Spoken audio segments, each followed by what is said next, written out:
natin that the whole Bible ay tumutukoy sa ating Panginoong Jesucristo at sa kanyang tapos na gawain. Even in the book of Genesis, siya po ay naipropesiya. And through the years, people, He never let us down. Tinupad niya ang kanyang pangako at natupad sa unang Pasko that we have celebrated the last Christmas, right? You still remember. And today, we are celebrating a new year and a new message. At ang ating pong pamagat ay New Covenant. And many Christians today ay hindi po nila madalas talakayin because, people, we are already at the end times. At kailangan po natin ng ganitong klaseng mensahe. I don't care. As much as I am enjoying the presence of God and the messages that God has given me, flowing through me, going to you, I don't care if you don't or you will not going to enjoy the message. But as far as the Word of God is concerned, kapag ang salita ng Diyos ay siyang naipahayag, ang pangalan at ang salita ng Panginoon ay naparangalan. Amen? Sige po, palakpakan natin si Jesus. That is just my introductor, or my introduction. Sige po, ating buksan ang ating mga dalang Biblia dito po sa aklat po ng unang Korinto, 1 Corinthians chapter 11, verse 25. At maaari lamang po, I am inviting everybody to please let us all stand. Bilang paggalang sa mga salita ng ating Panginoong Jesucristo. I will be reading in New International Version, 1 Corinthians chapter 11, verse 25.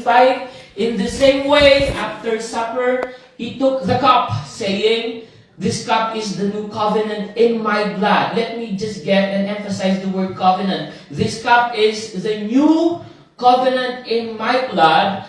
Do this whenever you drink it in remembrance of me. Tayo pong lahat ay manalangin. We thank you, Father in heaven. We thank you, Lord Jesus Christ, and the sweet fellowship of your Holy Spirit at this moment.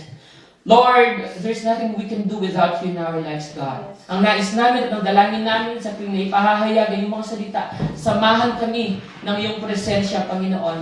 Saan nga ba kami pupunta, Panginoon, kung hindi ka namin kasama? Saan nga kami paparoon at hanggang saan nga kami, Panginoon, aabot kung hindi ka namin kasama sa aming pong paglalakbay sa mundong ito, Panginoon. Salamat po. Lord, we remember this message. We just want to emphasize this message. Lord, we magnify your name, God, for you deserve it all, Father. It is all about you, Jesus, and we just want to magnify thy name, O God. Salamat po, Panginoon, sa bawat kaluluwa, sa bawat tainga, Panginoon, na handang magpahiram para sa iyo, Panginoon, sa hapon ito. Ang aming dalangin, mapuno ang bawat isa na mga salita na magbibigay, Panginoon, ng kalakasan at magamit namin, Panginoon, in application of this message, God. Salamat po, Panginoon. Salamat po. We just want to give you the glory, all the honor, praises, and adoration, God. And this we ask in Jesus' name.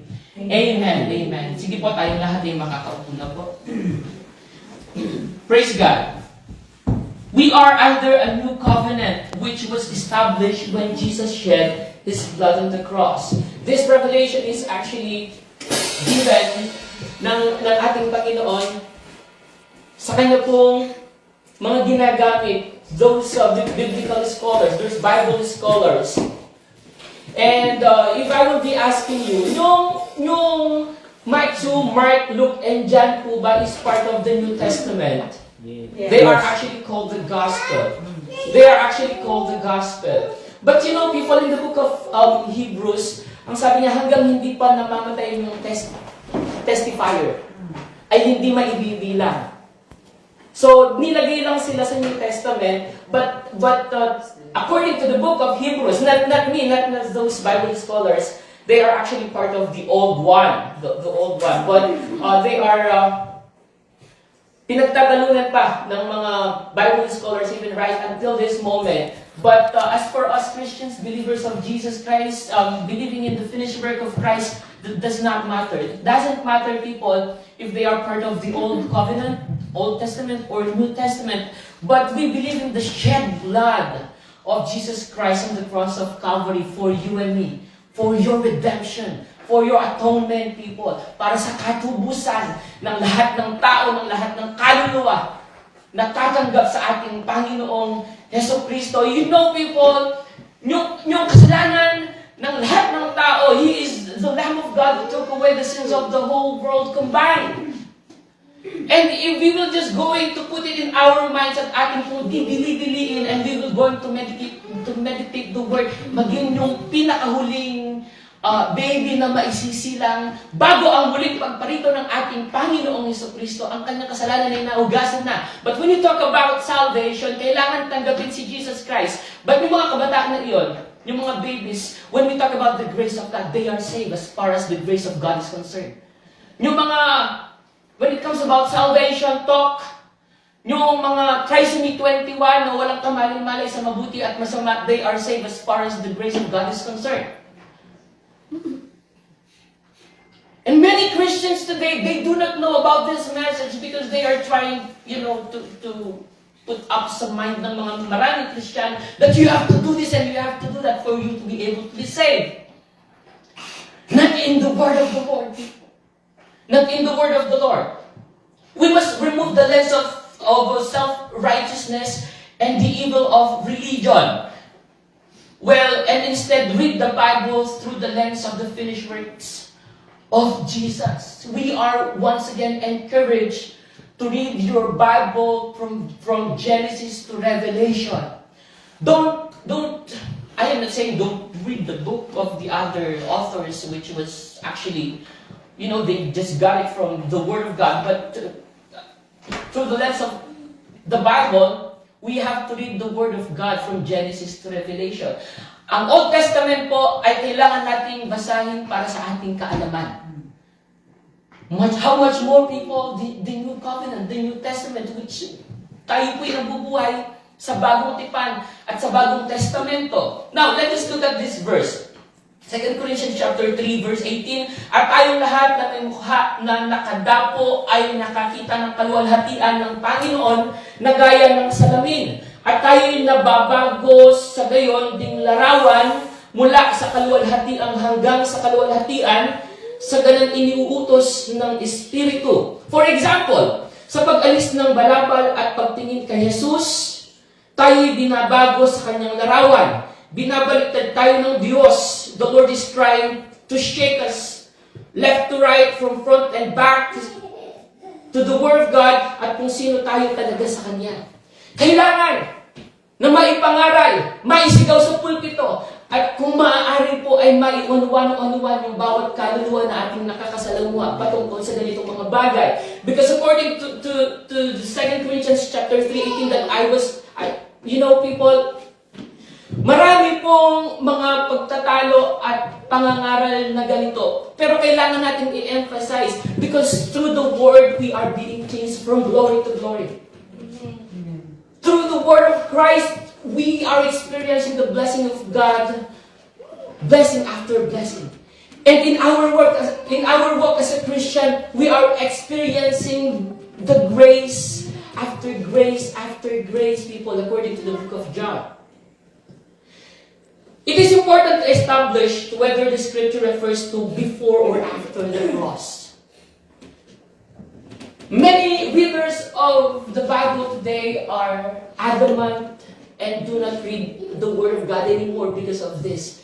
But when we taught people, before reading your Bible, you have to know this first. You have to see your Bible that Christ is the center. Yung kanyang finished work.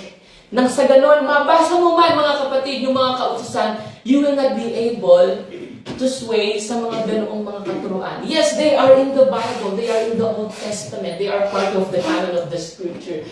But then again, yung mga Pharisees, they are also reading the Bible, the Old Testament ones. But if you are trying sa iyong sariling kalakasan na sundin, maging yung mga nasa Old Testament, without the lens doon sa grace, doon sa New Testament teaching, then people, nagsasayang po tayo ng panahon because kapag ganito po yung tono ko sa pangangaral ko, something like, is it really true, Pastor? Na talaga nga ba?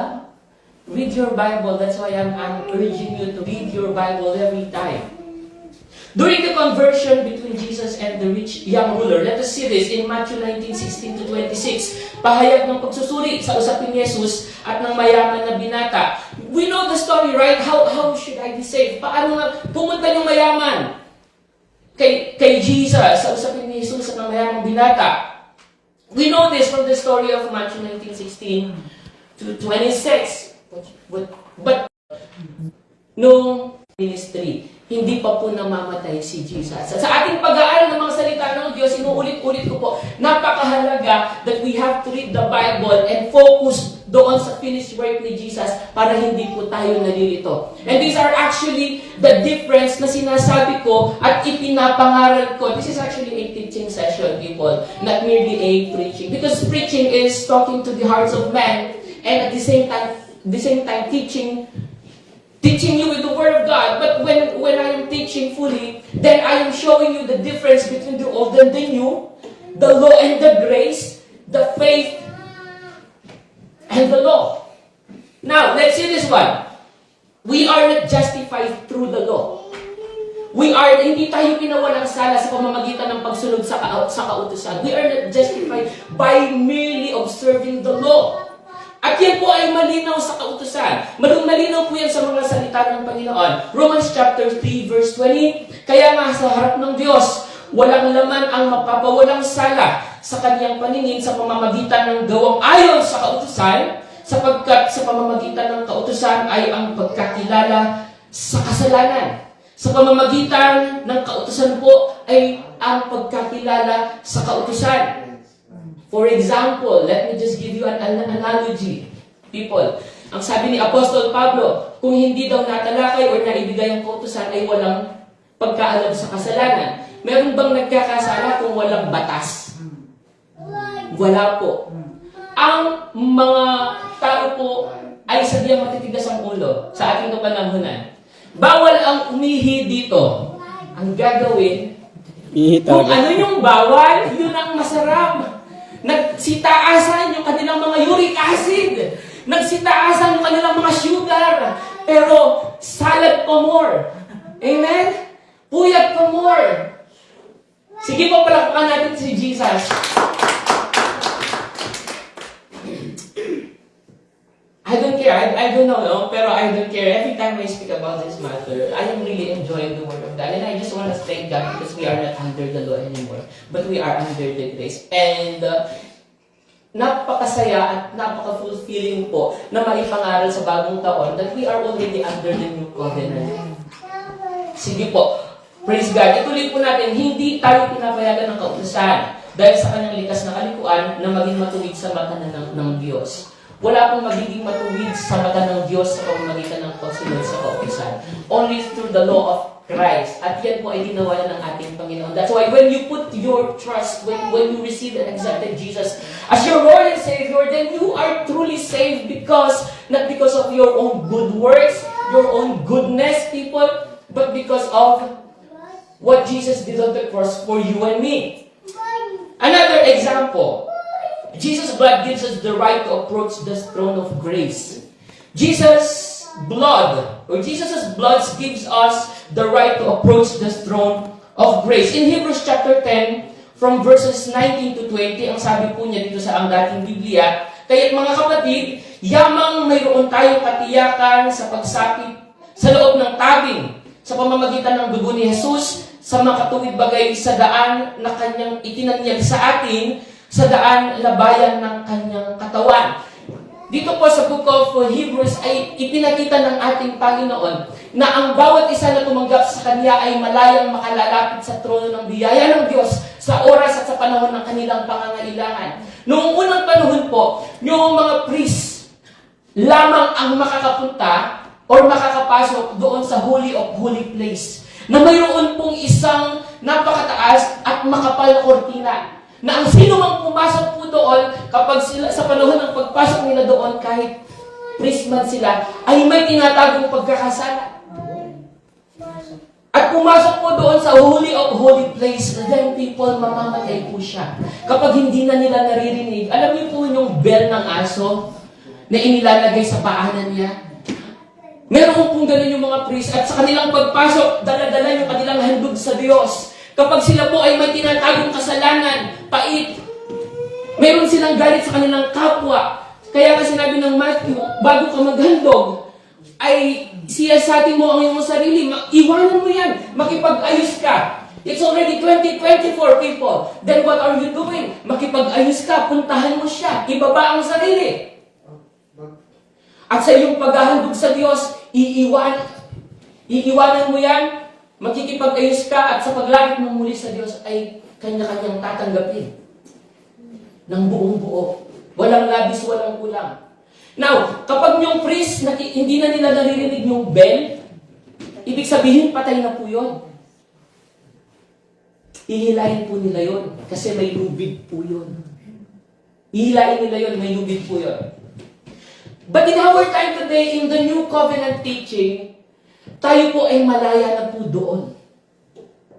In fact, yung pinaka-high priest natin, si Jesus, at minsan lang siyang naghandog. Yun ay sapat na. At ikaw ay tinatawad sa iyong mga pagkakasala, sa iyong kalikuan, sa iyong pagkakamali. Once and for all, people. And your sins are forgiven from your past, present, and future. At kung tayo ay patuloy na magkakasala, ibig sabihin tayo ay patuloy na magiging matigas ang ating mga ulo. Hindi pa rin tayo susunod doon sa kautusan ni Kristo. Wala nang handog ang maaari pang ihandog upang ang galit ng Diyos, isang sinukob, ay mapawala. Ngunit we thank God because of this teaching, people, sa New Covenant teaching. That's why every time I speak about this, every time I come to the throne of the grace of God, then I have this confidence to come to the throne of His grace. Bakit throne of His grace? Bakit kaya hindi trono ng kanyang kabutihan o trono ng kanyang kabagsikan, hindi trono ng ibang trono? Bakit trono ng biyaya? Because grace, the more sin, more grace. Where sin abounds, grace abounds more. Hindi ko tinuturo na okay lang kasi may grace. Hindi po. That every time that we sin, ang sinasabi ng Book of Hebrews, malaya tayong makalalapit sa Diyos sa pamamagitan ng ginawa ni Kristo. Not you anymore, not your own goodness. You are just being good today because God has changed you from glory to glory. And we have known, we have tackled that many times in this church, people. When Paul and Silas were speaking to the jailer, look at this example in Acts 16:30-31. Pahayag ng pangako ng kaligtasan ni Pablo at Silas sa alipin. Magpapakamatay na po yung Philippian jailer. Dahil sa pag-aakala po niya na sila Paul at ang ibang mga nakakulong ay nakalaya. At siya po'y mananagot doon po. Nung panahon na siya magpapakamatay, ang sabi ni Paul, I'm there! Sabi po niya, no! Don't do that. We are still here. Naniwala po. Ang Philippian jailer sa mensahe ni Paul, what should I do to be saved? Believe in the Lord Jesus Christ. You and your household will be saved. Amen. Sige pa, palapakan natin si Jesus.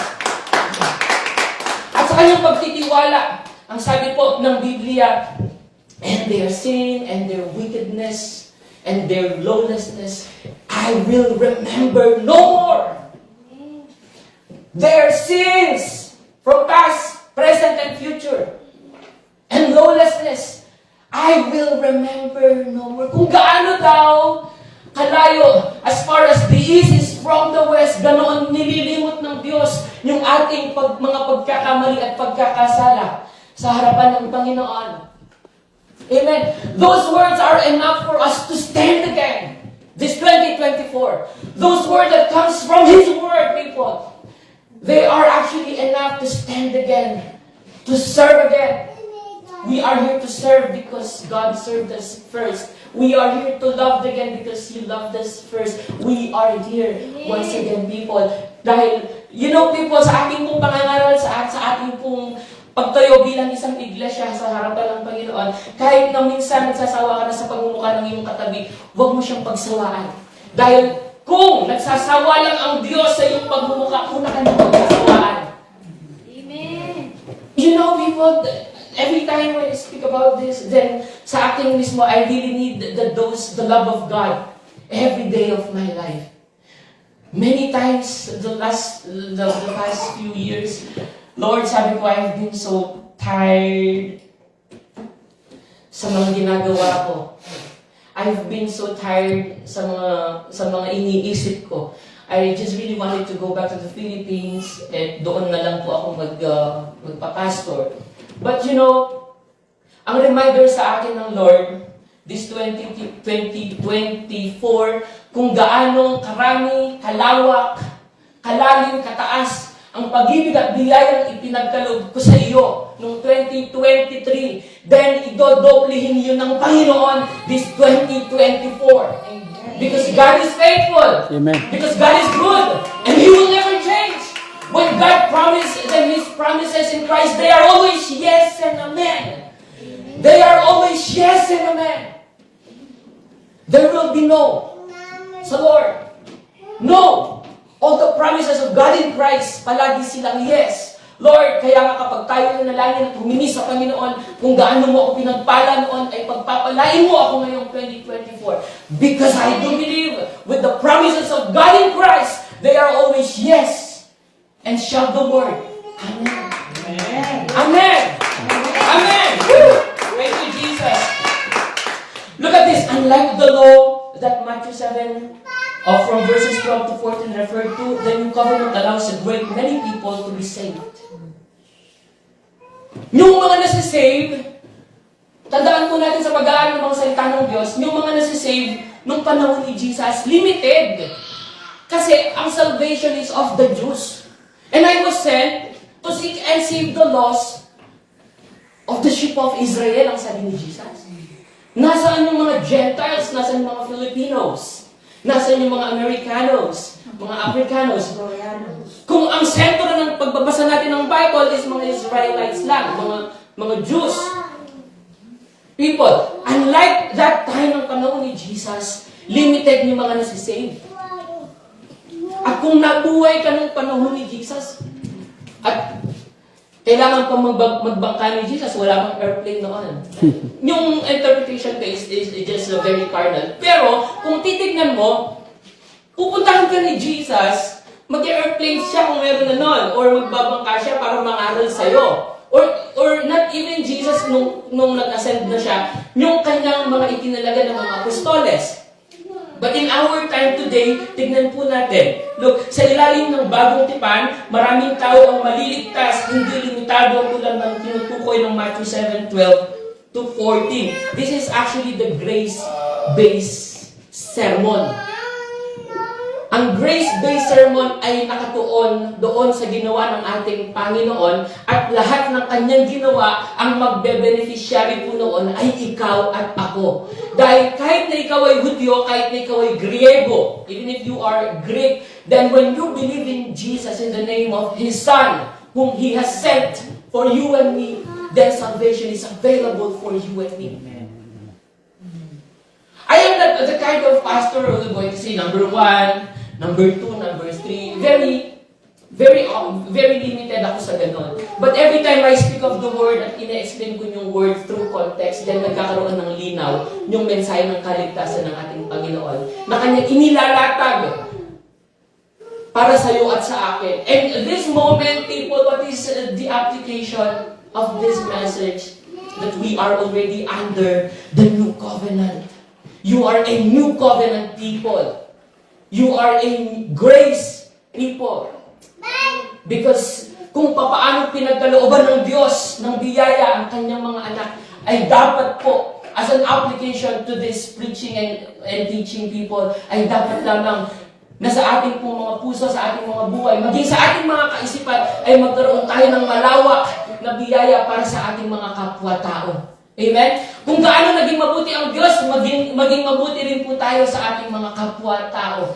Kung gaano pinagkakalooban tayo ng Diyos ng pagpapala, then si Yahweh, handugan mo ng parte ng iyong pagpapala sapagkat ang lahat ng mga bagay na iyan ay nanggaling po sa Kanya. Nothing from us, nothing in us, people. It is all about Him. It is all about from Him who gave His life for you and me. Sige po, palapakan natin si Jesus. In Hebrews 8 verse 6, datapag ngayon, mas mabuting pang mga pangako ang tinanggap niyang pagsisilbihan kaysa mga una dahil sa pagiging tagapamagitan ng isang mabuting tipan na itinatag sa mga higit na pangako. that the New Testament ay mayroong higit ng pangako kaysa noon. Ang noon po, kapag hindi ka sumunod, automatic yun. You will be condemned. Kapag may nahulihan, yung mga kababaihan na nahulihan sa pangangalunya, they will be automatically condemned to death. Through stoning to death. But now, people, because of Jesus' finished work, you are free. And whom the Lord set free, you are free indeed. You are free indeed. Thank you, Jesus. Let us read once again. In 1 Corinthians 11:25, in the same way, after supper, he took the cup, saying, "This cup is the new covenant in my blood. Do this whenever you drink it in remembrance of me." That is the message of the new covenant.